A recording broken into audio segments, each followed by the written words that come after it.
গরম তেলের মধ্যে পেঁয়াজ ছেড়ে দিল আম্মু।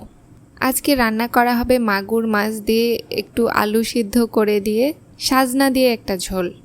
হ্যাঁ, খুবই মজার একটা রেসিপি। তো প্রথমে কড়াইয়ে গরম তেলে পেঁয়াজগুলোকে দিয়ে একটু হালকাভাবে নাড়াচাড়া করে নেওয়া হলো এবং এর মধ্যে দেওয়া হলো জিরা ফোড়ন। জিরা ফোড়ন দিলে এই তরকারিটা কিন্তু বেশ মজা লাগে। তো এখন জিরাগুলোকে হালকাভাবে পোড়াতে হবে তেলের মধ্যে পোড়ালে যখন জিরা থেকে একটা স্মেল আসবে পোড়া পোড়া, তারপরে কিন্তু অন্য মশলাগুলো দিতে হবে।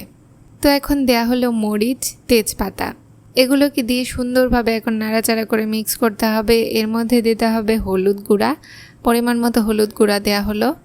হলুদ গুঁড়া দিয়ে একটু হালকা নাড়াচাড়া করতেই এর মধ্যে দেয়া হলো লবণটা স্বাদ মতো দেওয়া হলো। আর এর মধ্যে মাছ ছেড়ে দেওয়া হলো। যেহেতু আমাদের মশলাগুলো পুড়ে যাচ্ছিল তাই আম্মু পানি দিয়ে দিল।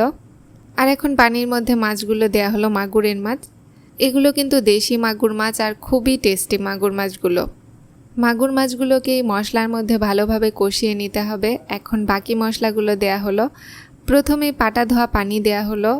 আর এখন এক এক করে মশলা দেয়া হলো, আদা বাটা, জিরা বাটা, রসুন বাটা, আর সঙ্গে দেয়া হলো লাল মরিচ বাটা। আদা বাটা, জিরা বাটা, রসুন বাটা এগুলো দিলে কিন্তু তরকারিতে খুব সুন্দর স্মেল আসে, খেতেও দারুণ লাগে। আর দেয়া হলো লাল মরিচের গুঁড়া, এটা বাটা মরিচ ছিল সেটা। আর এর মধ্যে এখন রান্নার একটু তেল দেয়া হলো, কারণ আমার মনে হচ্ছিল তেল একটু কম হয়েছে। এই কষানো মাছের মধ্যে কিন্তু আরও একটা মেন ইনগ্রিডিয়েন্টস অ্যাড করতে হবে, সেটা হচ্ছে গরম মশলা দিলে মাগুরের মাছের গন্ধটা থাকে না, খুব সুন্দর একটা স্মেল আসে। আর মাছ কষিয়ে নিলে গন্ধ থাকে না। আমরা আবার মাছ ভেজে খাই, মাছ না ভাজলে আমরা কোনো তরকারি খাই না। তো ভিউয়ার্স, এর মধ্যে বলক চলে এসেছে। এখন এটাকে কিছুক্ষণের জন্য ঢাকনা দিয়ে ঢেকে রাখতে হবে। আসসালামু আলাইকুম ভিউয়ার্স, সবাই কেমন আছেন? আপনাদের দোয়ায় কিন্তু আমি অনেক ভালো আছি। তো আমাদের এই মাগুরের মাছটা কিন্তু কষানো হয়ে গেছে। এখন দেয়া হলো সিদ্ধ করে ছিলে রাখা আলু আর সাজনা। এই সাজনাগুলো আমরা সিদ্ধ করে ফ্রিজে রেখেছিলাম, অনেকগুলো টোপলা এভাবে ফ্রিজে রাখা হয়েছে। একটা একটা করে বের করব আর খাবো। তো ভিউয়ার্স, আমাদের কিন্তু সাজনার তরকারিটা রান্না করা শেষ। এখনও সকালের খাবার আমরা কেউই খাইনি। তো এখন যেহেতু 9:30 বাজে, গরমের জন্য আম্মু আজকে সকাল সকালে রান্না করছে দুপুরের।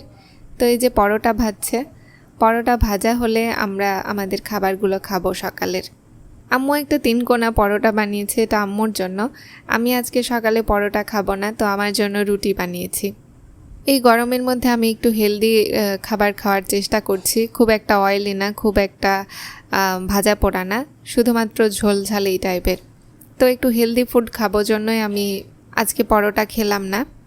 আম্মু আমাকে বলছে তুই কেন বানাসনি? তো আমি বললাম আমি খাবো না, আমি তেল ছাড়াই খাবো। তো ভিউয়ার্স, এই যে আমাদের তরকারি রান্না করা হয়েছে আর আমি নিয়েছি রুটি। আম্মু তারপরেও আমাকে একটা তেল দিয়ে রুটি দিয়েছে। কি আর বলবো বলেন, মায়ের মন, এটাই আসলে মা। তো এই যে তরকারি দিয়ে এখন রুটি খাবো। তরকারিটা কিন্তু আলহামদুলিল্লাহ ভীষণ মজা হয়েছে। দেশি মাগুর মাছ দিয়ে এরকম ছোট আলু সিদ্ধ করে দিয়ে একটু সাজনা দিয়ে যদি রান্না করা হয় না, সেই তরকারি খেলে আসলে মাংস আর কেউ মুখে নিবে না আমার মনে হয়। আলহামদুলিল্লাহ খুবই মজা হয়েছে। এই গরমে আপনারাও কিন্তু এই তরকারিটা একটু ট্রাই করতে পারেন, আর আমাকে কিন্তু কমেন্টে জানাবেন যে কেমন হয়েছে। সাজনা তো আমাকে 3 বেলা দিলে আমি 3 বেলাই খেতে পারবো, কোনো সমস্যা নেই। আমার আম্মুও ঠিক তেমনই, আমার মতোই, মানে আমি আম্মুর হাত পেয়েছি আর কি। সাজনা খুব বেশি পছন্দ করি। সকালের খাওয়া আমার শেষ হয়ে গেছে আর আমি দেখছি যে আম্মু এখনও এখানেই রান্না করছে আর এখানে খাচ্ছে। সবাই খাওয়ার পরে আম্মু খায়, কিছুই করার নেই। আম্মু যেহেতু রান্না করে তো আম্মুকে উপরেই থাকতে হলো। আমি খেয়ে আসার পরেও দেখছি আম্মু উপরেই বসে আছে। তো এখন রান্না করা হবে মাংস। তেলের মধ্যে পেঁয়াজ দেওয়ার পরে আম্মু মাংসটা দিল, মাংসকে একবারে কষাবে। আর এবার দেওয়া হলো তেজপাতা আর লাল মরিচ কাটা মরিচ দিলে কিন্তু মাংসের তরকারি খুব ভালো লাগে। আর দিল ধনা বাটা এখানে 2 চামচের মতো। তারপরে দেওয়া হলো লাল মরিচ বাটা আর আদা বাটা, জিরা বাটা, রসুন বাটা। ব্রয়লার মুরগির মাংস একটু ভাজা ভাজা করে রান্না করলে খুব মজা লাগে খেতে। তো মশলাগুলো একবারে দিয়ে আম্মু ভাজবে। লবণ দেওয়া হলো পরিমাণ মতো, হলুদ গুঁড়া যতটুকু লাগে ততটুকুই। এখন এগুলোকে সুন্দর করে মিক্স করতে হবে। নওগাঁতে মাশাআল্লাহ এতই গরম পড়েছে যে কি বলবো। ভয়ে ছাদে পর্যন্ত যাচ্ছি না। তো এই যে এর মধ্যে কিন্তু গরম মশলাও দেয়া হলো। গরম মশলা দেওয়ার পরে এখন আরেকটু সুন্দর করে ভাজা ভাজা করতে হবে। খড়ির চুলায় রান্না করার মজাই আলাদা। একটু কষ্ট হয়, কিন্তু খড়ির চুলার রান্না খুবই মজা। এই রান্না খেতে ভীষণ মজা লাগে। কোটি টাকা দিলেও এই রান্নাটা পাওয়া যাবে না। আমি এখানে একটু নাড়াচাড়া করলাম, কারণ আম্মু এদিকে খাওয়া দাওয়া করছে আর কাজ করছে। আম্মুকে দেখে আমার আসলে খুবই কষ্ট হয়। আপনাদের প্রতিও আমার এটা রিকোয়েস্ট থাকলো যে সবাই সবার মাকে একটু করে হেল্প করবেন বাসার কাজে। ছেলে হন কিংবা মেয়ে, নিজের মাকে সাহায্য করুন, কারণ মায়েদের অনেক কষ্ট হয়। তো এই যে মাংস ভাজার পরে এর মধ্যে একটু পানি দেয়া হলো কষানোর জন্য। এই পানির মধ্যে মশলাগুলো কষবে, মাংসটা কষবে, এজন্য এখন একটু ঢাকনা দিয়ে ঢেকে রাখতে হবে কিছুক্ষণের জন্য। তো এই যে আম্মু ঢাকনা দিয়ে ঢেকে দিল, আর তারপরে আমাদের মাংসের উপর বলক চলে এসেছে। এর উপর দেয়া হলো কাঁচা আলু। আলু ভাজলে কিন্তু খুব একটা ভালো লাগে না, আমি দেখলাম কাঁচা রান্না করলে এভাবে বেশি ভালো লাগে মাংসের মধ্যে দিলে। এখন মাংস আলুগুলোকে খুব ভালোভাবে নাড়াচাড়া করে এভাবে কিছুক্ষণের জন্য ঢেকে রাখতে হবে। সিদ্ধ হয়ে গেলে এর মধ্যে আবার ঝোল দিতে হবে, তাহলেই কিন্তু মুরগির মাংসটা রান্না করা কমপ্লিট। পরিবারের সবাই মিলে দুপুরের খাবার খেতে বসেছি, আর এই যে আমার আব্বু ভাত খাচ্ছে, তো আব্বুকে একটু ভিডিও করলাম। সবাই মাশাল্লাহ বলতে কিন্তু ভুলবেন না। আর এইদিকে আমার আম্মু ছোটো ভাইয়ের জন্য বাটিতে মাংস তুলছে। আমার ছোটো ভাইয়ের ভীষণ প্রিয় ব্রয়লার মুরগির মাংস। আর আমি এইদিকে লেবু টেবু সব কেটে নিয়ে হাজির। একটু সালাদ খাবো জন্য টমেটো কাটলাম, পেঁয়াজ, কাঁচামরিচ, আর এর মধ্যে কিন্তু আমি তেল আগের থেকেই নিয়েছিলাম, সরিষার তেল। আর একটু খানিকটা লবণ নিলাম। লবণ না হলে আবার সালাদটা ভালো লাগে না খেতে। এখন খুব সুন্দরভাবে এটাকে মাখালাম। টমেটোর সালাদ ইদানিং আমার খেতে ভীষণ ভালো লাগছে।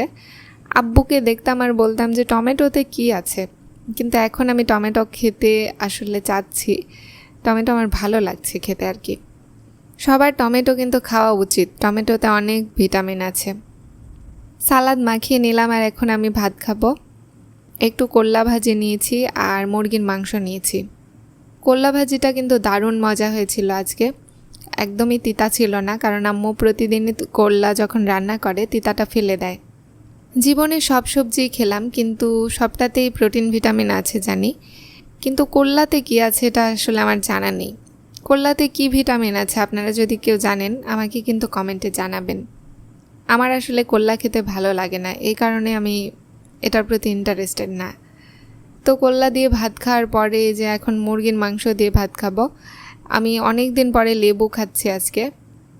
লেবু খেলে আমার পেটের মধ্যে একটু সমস্যা হতো, পেটে লাগতো, তো এটা যাই হোক ভালো হয়ে গেছে আলহামদুলিল্লাহ। এখন রেগুলারই লেবু খাবো। তো আমাদের মাংসটা কিন্তু ভীষণ মজা হয়েছিল, খুব ভালো হয়েছিল। মাংস দিয়ে খাওয়ার পরে আমি নিয়ে নিলাম মাগুর মাছের ঝোল। মাগুর মাছের ঝোল সাজনা দিয়ে কিন্তু অস্থির হয়েছিল, কারণ সকালে এটা দিয়ে আমি রুটি খেয়েছি। বেশি করে আমি ঝোল নিয়েছি আর মাছ আম্মু দিয়ে দিয়েছে। খুব বেশি করে ঝোল নিয়ে লেবু দিয়ে চিপে চিপে খেতে কিন্তু দারুণ লাগছিল।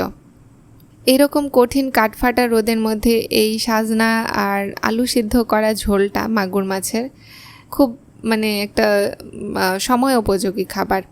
এরকম খাবারটা সবারই ট্রাই করা উচিত। আপনারা আজকে আমাদের এই রেসিপিটা ট্রাই করবেন, ইনশাআল্লাহ ভীষণ মজা পাবেন।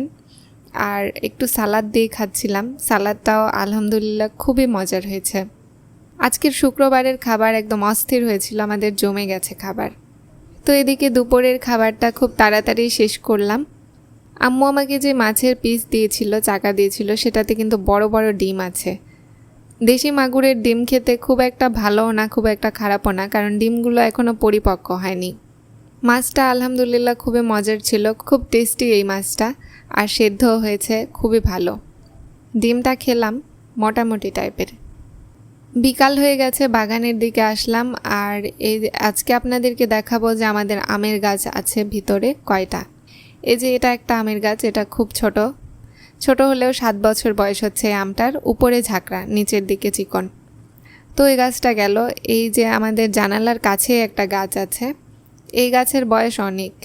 আর গাছটা হালকা টাইপের মোটা, খুব বেশি মোটাও না চিকনও না। গাছের উপরে খুব ঝাঁকড়া। এই গাছে প্রতি বছর 3-4 বস্তা আম ধরে। বা 5 বস্তা ধরে, নিম্নে ধরে। গাছের আমগুলোও বেশ বড় বড়, কিন্তু এবার একটা আমও ধরেনি। এবার আমাদেরকে আম হয় কিনে খেতে হবে, আর যদি কেনার সামর্থ্য না থাকে তাহলে একবারেই খেতে পারবো না। আর এই যে বাগানের মধ্যের দিকে একটা মোটা আমের গাছ আছে, এই আমের গাছটা অনেক বড় আর অনেক ঝাঁকড়া, খুবই মোটা এই গাছটা। এই গাছ থেকে প্রতিবার নিম্নে আমাদের 7-8 বস্তা 10 বস্তা আম পাওয়া যায়। পাড়ার সবাই এই গাছের দিকেই তাকিয়ে থাকে, কারণ গাছটাতে খুবই মানে ঝাঁকড়া ঝাঁকড়া টাইপের আম ধরে, ঝোপায় ঝোপায় আম ধরে যেটাকে বলা হয়।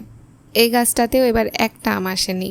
তো সবাই ভালো থাকবেন, সুস্থ থাকবেন। আল্লাহ হাফেজ।